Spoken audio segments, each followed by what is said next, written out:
रात का समय था। चारों तरफ जोर जोर की हवाएं चल रही थी। बादलों से बिजली कड़कने की आवाज आ रही थी, मानो जैसे बहुत जोरों की बारिश होने वाली हो। तभी आकाश में एक भयानक चील चुड़ैल के ऊपर एक भयानक भूत बैठकर गांव की तरफ आ रहा होता है। बस कुछ ही समय में हमारा मकसद पूरा हो जाएगा। वैसा ही होगा जैसा हम चाहते हैं। देखो देखो, वहाँ छत पर एक बच्चा अपनी बॉल से खेल रहा है। हमें अपना शिकार मिल गया। गांव का एक बच्चा अपने माता पिता को बिना बताए अपनी छत पर बॉल से खेल रहा होता है, जिसका नाम करण होता है। आज तो मैं छत पर खेलूंगा। वैसे भी मम्मी पापा मुझे बाहर खेलने नहीं देते।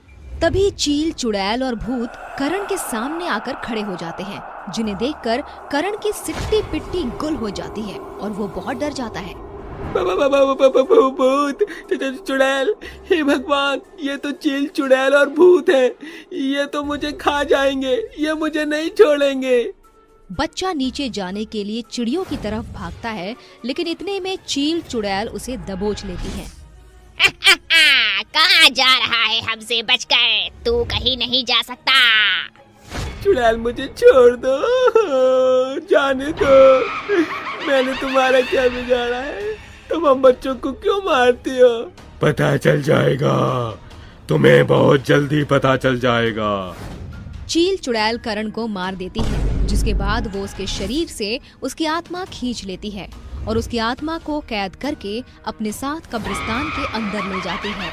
उस कब्रिस्तान में पहले से ही कई बच्चों की आत्माएं थी, जिसके बाद चील चुड़ैल और भूत सभी बच्चों की आत्मा इकट्ठी करके कब्रिस्तान के अंदर उन्हें पढ़ाते हैं। हम अपनी मंजिल के बहुत ही करीब हैं।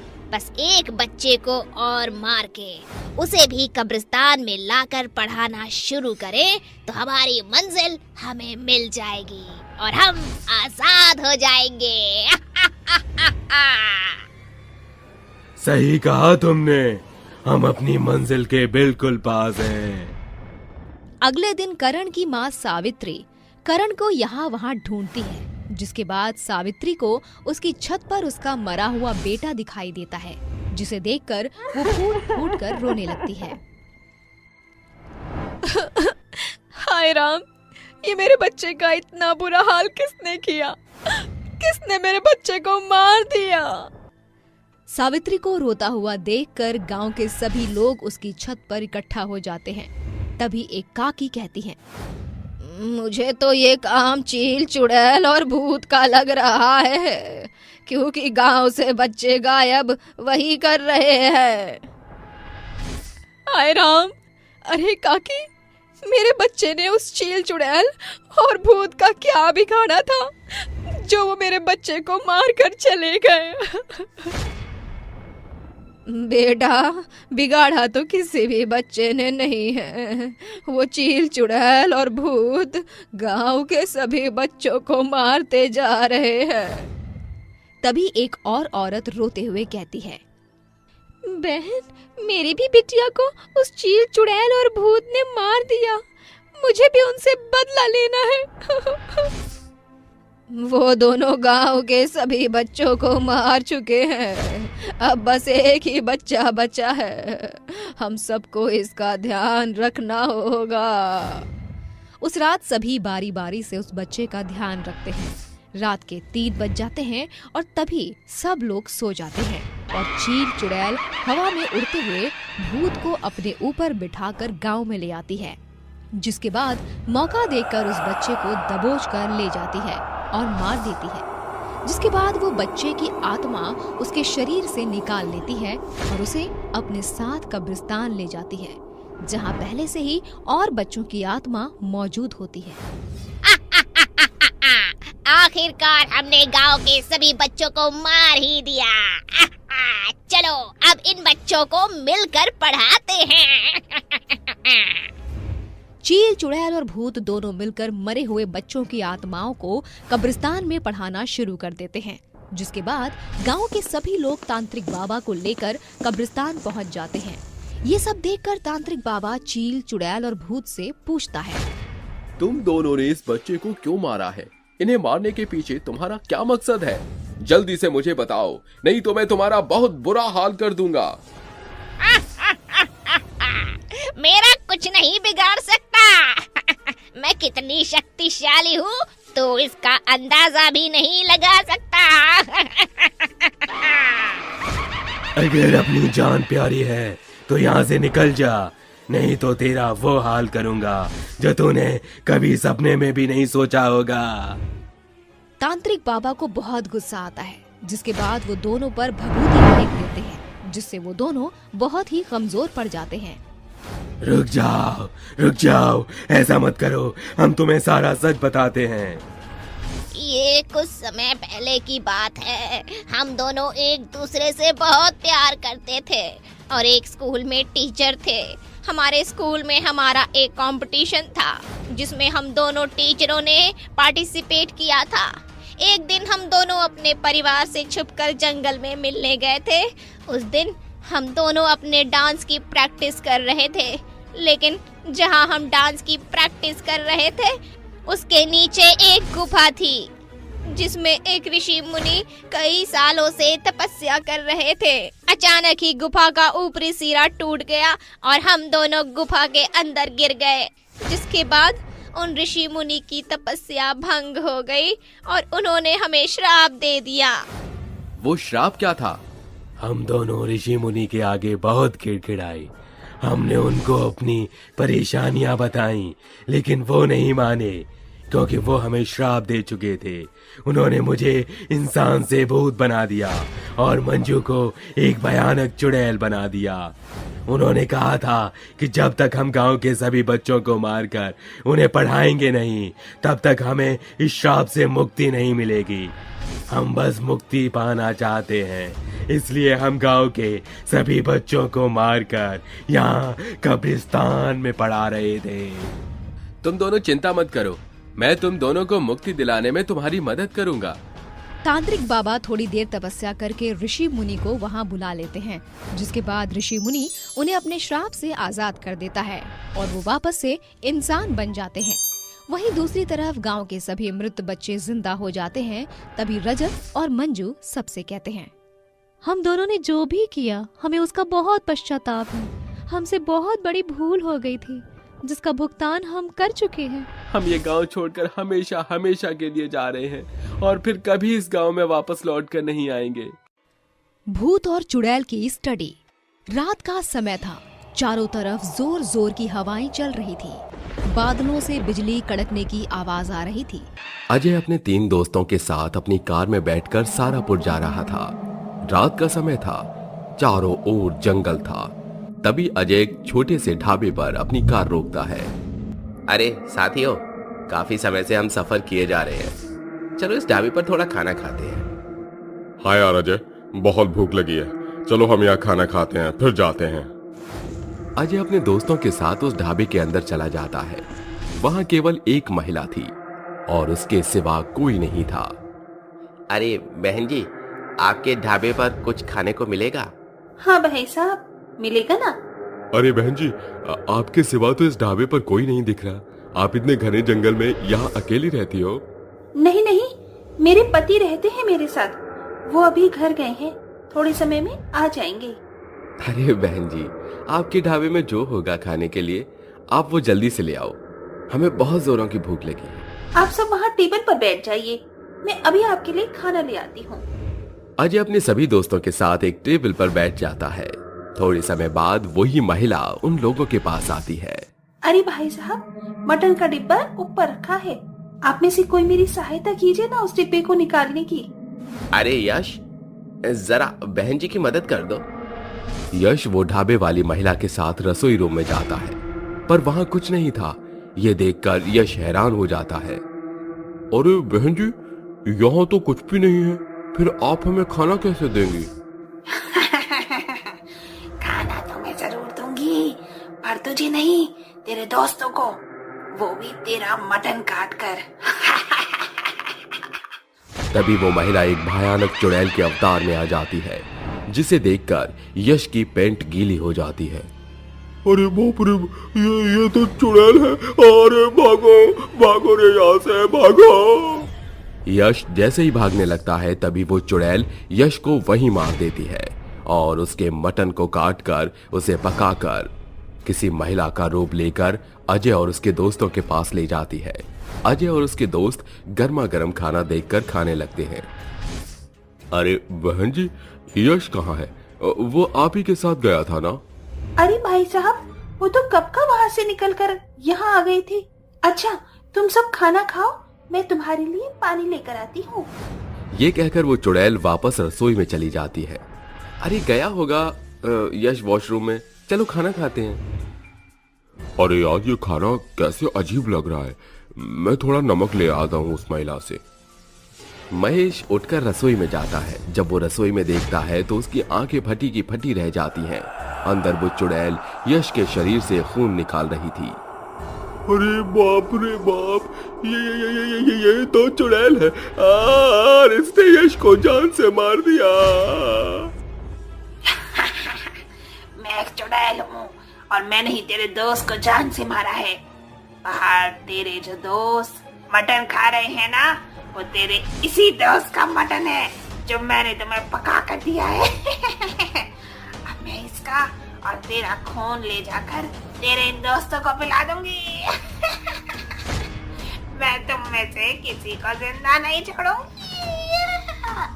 अरे बाप रे, भागो भागो रे बाप रे, यहाँ से भागो। अरे क्या है यहाँ? महेश जैसे ही वहां से भागने लगता है तभी चुड़ैल महेश को भी मारकर उसके शरीर का सारा खून एक बड़े बर्तन में निकालकर उस महिला का रूप धारण करके अजय और उसके दोस्तों के पास ले आती है। ये लीजिए भाई साहब, शरबत। अरे ये तो कैसे खून की तरह दिखाई दे रहा है। ये शरबत है भाई साहब, आपको अच्छा लगेगा। अरे भाई ला ना जल्दी, इतनी प्यास लगी है। क्या तो भी खून है ना ये? सुरेश उस खून के जग को उठाकर गटागट पीने लगता है।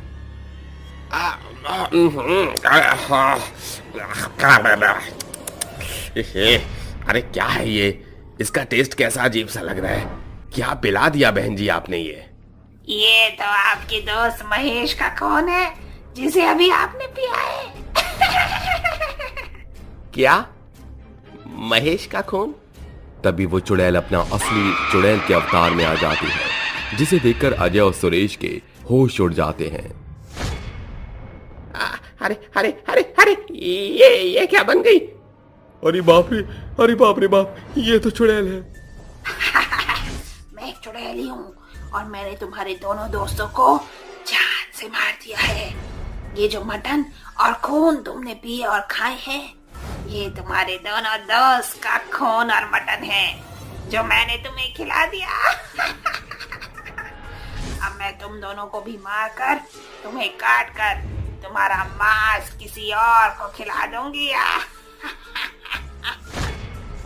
अजय और सुरेश वहां से भागने लगते हैं। अजय तो ढाबे के बाहर निकल जाता है, पर वो चुड़ैल सुरेश को पकड़कर वहीं मार देती है। तभी उस ढाबे पर एक कैलाश नाम का आदमी अपने परिवार के साथ अपनी कार में आता है। अजय दूर खड़ा कैलाश और उसके परिवार को उस चुड़ैल के ढाबे में जाता हुआ देखता है। अरे ये लोग कौन हैं?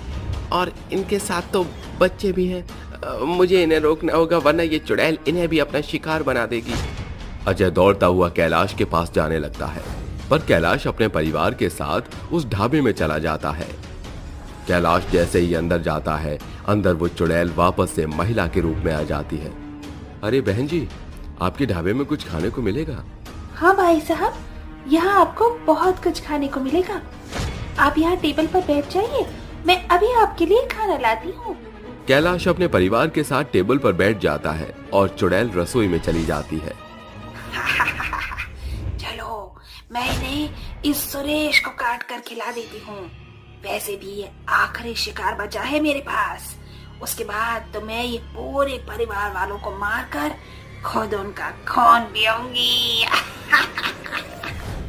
चुड़ैल सुरेश को काटकर उसके खून और मांस को बनाने लगती है। तभी अजय तेजी से भागकर कैलाश और उसके परिवार के पास आता है। अरे भाई साहब, भागो यहाँ से, ये ढाबे में चुड़ैल है। उसने मेरे सारे दोस्तों को मौत के घाट उतार दिया है।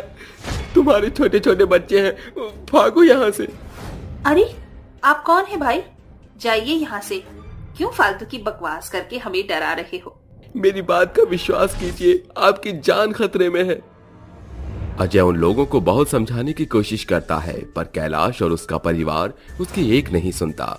तभी वो चुड़ैल अजय को देखकर अपने असली चुड़ैल के अवतार में आ जाती है, जिसे देखकर कैलाश और उसका परिवार दंग रह जाते हैं।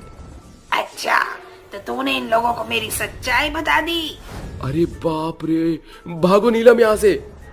अजय, कैलाश और उसका परिवार वहां से भागने लगते हैं। तभी वो चुड़ैल नीलम और उसके बच्चों को पकड़ लेती है। अगर तुम दोनों अभी तक मेरे पास चल के नहीं आए तो मैं इन तीनों को यही जान से मार दूंगी। नहीं नहीं, मेरी पत्नी और बच्चों को कुछ मत करना। तुम इधर आओ। भाई, ये चुड़ैल बहुत खतरनाक है, मैंने तुम्हें पहले ही कहा था। तभी वो चुड़ैल नीलम का एक हाथ काट देती है। नीलम दर्द के कारण चिल्लाने लगती है। नीलम, ये तुमने क्या किया चुड़ैल? तभी कैलाश उस चुड़ैल के पास दौड़ता हुआ जाता है। इधर अजय लोहे की 2 रॉड को लेता है। कैलाश उस चुड़ैल से हाथापाई करता है। चुड़ैल कैलाश को बहुत मारने लगती है। तभी अजय उस चुड़ैल की दोनों आंखों में लोहे की रॉड घुसा देता है और अजय, कैलाश और उसका परिवार उस ढाबे से निकलकर अपनी कार में बैठकर वहां से चले जाते हैं। इस तरह अजय ने कैलाश और उसके परिवार वालों को उस चुड़ैल से बचा लिया। रात का समय था, चारों तरफ ठंडी हवाएं चल रही थी। हवाओं के साथ साथ वहां पर कुत्ते भौंकने की भी आवाज आ रही थी। तभी वहां पर एक हंसती हुई एक चुड़ैल आती है और बोलती है, ये आम का पेड़ मेरा है, सिर्फ और सिर्फ मेरा। अगर इस आम के पेड़ से कोई भी आम खाने की सोचेगा या आम को चुरा कर जाएगा, मैं उसे जिंदा नहीं छोड़ूंगी, मैं उसे कच्चा चबा जाऊंगी। इतना कहकर चुड़ैल उस आम के पेड़ में घुस जाती है और थोड़ी देर बाद सोहन नाम का एक लड़का अपनी ही धुन में गाना गाते जा रहा था। हमें तुमसे मोहब्बत है दीवानगी की हद तक। अरे यार, पता नहीं आखिर मेरी गर्लफ्रेंड ने मुझे क्यों छोड़ा। सोहन खुद से बातें कर ही रहा होता है कि उसकी नजर एक पेड़ पर पहुंच जाती है। उस पेड़ में काफी रसीले आम थे और उन्हें देख सोहन बोलता है, इतना सुंदर आम, और ये तो बहुत सारे भी हैं, क्यों ना मैं आम के पेड़ से आम तोड़कर खा लूं। इतने में सोहन आम के पेड़ पर चढ़ जाता है और आम तोड़कर खा लेता है, जिसके बाद उस पर में से भयंकर चुड़ैल निकलती है। चुड़ैल को देख सोहन डर के मारे भागने की कोशिश करता है, लेकिन चुड़ैल उसको अपने लंबे हाथ करके पकड़ लेती है, जिसके बाद सोहन बोलता है, अरे बाप रे बाप, ये तो कोई भयंकर चुड़ैल है, मैं अपनी जान कैसे बचाऊं। अरे चुड़ैल, आखिर तू मुझे क्यों मार रही है? आखिर मैंने तेरा क्या बिगाड़ा है जो तू मुझे मारने की कोशिश कर रही है? तूने मेरे आम चुराने की कोशिश करी है, अब तू नहीं बचेगा। जो भी मेरे आम को चुराएगा, मैं उसको नहीं छोड़ूंगी, उसको कच्चा चबा जाऊंगी, समझा तू? माफ कर दे रे, आज के बाद मैं कभी भी आम को हाथ नहीं लगाऊंगा। सोहन की बात चुड़ैल नहीं सुनती और वो चुड़ैल सोहन को उठाकर कच्चा चबा जाती है और थोड़ी देर बाद सोहन की हड्डियों को अपने मुंह से उगल देती है। इस तरह चुड़ैल सोहन को बहुत ही भयंकर मौत दे देती है और हंसते हुए वहां से गायब हो जाती है। अगली सुबह जब कुछ गांव वाले वहां आते हैं तो ये देखकर बोलते हैं, अरे भैया देखत हो, इस आदमी को पता नहीं किसने इतनी भयानक मौत दी है। अरे भैया, तुम ऐसे कैसे बता सकते हो कि ये रात को ही मरा है? ये भी तो हो सकता है कि इसकी बहुत समय पहले मौत हो गई है। अरे भैया, अगर बहुत पहले मौत होती तो इसकी हड्डियां अपने आप बाहर कैसे निकलती? तुम भी ना थोड़ा तो दिमाग यूज किया करो। इतना कहकर गांव वाले वहां से चले जाते हैं और अब ऐसे ही गांव में आए दिन लाशें मिलने लगी। ये सब देखकर सभी गांव वाले बहुत ही डर जाते हैं और आपस में बात करते हुए बोलते हैं, मैंने सुना है कि यहाँ पर एक भयंकर चुड़ैल है और इस जगह जो आम का पेड़ है उसके पास जो भी आम खाने के लिए आता है उसको वो चुड़ैल बहुत ही भयंकर मौत दे देती है। अरे रामू भैया, लेकिन इस चुड़ैल का आतंक तो बढ़ता ही जा रहा है। आखिर हम इस चुड़ैल से छुटकारा कैसे पाएं? भैया, अब हम कहाँ जाने कि ये चुड़ैल लोगों को क्यों मार रही है। इसका पता लगाने के लिए हम सभी को तांत्रिक बाबा के पास जाना होगा। अब वही है जो हमें इस चुड़ैल से छुटकारा दिलवा सकते हैं। सभी लोग तांत्रिक बाबा के पास जाते हैं और उसको सारी बात बता देते हैं। ये सुनकर तांत्रिक बाबा बोलते हैं, जैसा तुम लोग चुड़ैल के बारे में बता रहे हो, उस चुड़ैल के बारे में सच पता लगाने के लिए मुझे तुम लोगों के गांव जाना होगा।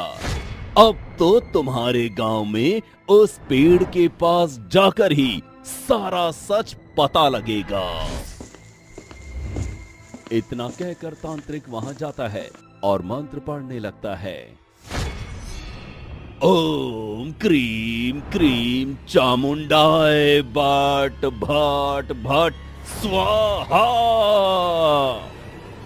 तांत्रिक के मंत्र पढ़ते ही चुड़ैल वहां आती है और उससे गुस्से में बोलती है, तांत्रिक, तू मेरे रास्ते में मत आ, और अगर तू मेरे रास्ते में आया तो काल देवता की कसम, तू भी अपनी जान से जाएगा। तू इन सभी गांव वालों को क्यों मार रही है? मैं तेरा सारा सच जानना चाहता हूँ। तुझे क्या लगता है कि मैं तुझे सच बता दूंगी? कभी नहीं तांत्रिक, कभी नहीं। देख चुड़ैल, तू मुझे इतना मजबूर मत कर कि मुझे अपनी शक्तियां लगानी पड़े, समझी तू? तांत्रिक के कहने के बावजूद चुड़ैल नहीं बताती, जिसके बाद तांत्रिक अपनी पोटली में से एक छड़ी निकालता है और उस पर मंत्र फूंककर चुड़ैल को मारता है। उस छड़ी से चुड़ैल दर्द के मारे तिल मिला जाती है और बोलती है, बताती हूँ। कुछ साल पहले की बात है। मैं अपने घर में अपनी माँ के साथ रहती थी। मेरी माँ की तबीयत खराब रहती थी और इसलिए मैं लोगों के घरों में जाकर काम किया करती थी। मुझे और मेरी माँ को आम खाने का बहुत ही शौक था, लेकिन मेरे पास इतने पैसे नहीं हुआ करते थे कि मैं अपनी माँ के लिए आम ला सकूं। और ऐसे ही एक दिन की बात है, जब मैं अपने घर जा रही थी तो एक बूढ़े से व्यक्ति ने मुझे आम के कुछ बीज दिए। उसके बाद मैंने उस बीज को अपने घर के आंगन में लगा दिया और कुछ दिनों बाद वो पेड़ काफी बड़ा हो गया। और एक दिन मेरे पेड़ के नीचे एक तांत्रिक बैठकर विश्राम कर रहा था और गलती से मैंने उस तांत्रिक के ऊपर पानी डाल दिया, जिसकी वजह से उसकी पूजा भंग हो गई और उस तांत्रिक ने मुझे श्राप दे दिया। मैं तुझे श्राप देता हूँ कि तू मरने के बाद भी मुक्त नहीं हो पाएगी और हमेशा एक चुड़ैल के रूप में यहाँ इस पेड़ में बसी रहेगी। तथास्तु। इतना कहकर वो तांत्रिक अपने आप वहां से गायब हो गया। मुझे उसने बोलने का मौका भी नहीं दिया और इस तरह आज तक मैं इस पेड़ से मुक्त नहीं हो पाई हूँ और इसीलिए यहाँ पर जो भी आएगा मैं उसको जिंदा नहीं छोड़ूंगी। वो तांत्रिक कोई और नहीं बल्कि मैं हूँ। देख चुड़ैल, मुझे उस समय गलतफहमी हुई थी, लेकिन तू यहाँ पर लोगों को मारकर अच्छा नहीं कर रही है। मैं तुझे अभी भी बोल रहा हूँ कि तू चली जा। नहीं तांत्रिक, कभी नहीं। मैं तुझे भस्म कर दूंगा अगर नहीं गई तो। तू मुझे भस्म करेगा तांत्रिक? चल, मैं तुझसे वादा करती हूँ कि मैं यहाँ से चली जाऊंगी, लेकिन तांत्रिक मुझे तेरा खून पीना है, उसके बाद ही मैं यहाँ से जाऊंगी। वहाँ पर लोग उसे कुछ बोलते कि तभी चुड़ैल ने अपनी भूतिया शक्ति से तांत्रिक को हवा में उड़ाया और उसको जिंदा निकल गई, जिसके बाद चुड़ैल अपने आप वहाँ से गायब हो गई। इस तरह चुड़ैल से उस गांव वालों को अब मुक्ति मिल गई थी और इस तरह गांव में अब किसी की भी मौत नहीं हो रही थी और सभी लोग खुशी से रहने लगे।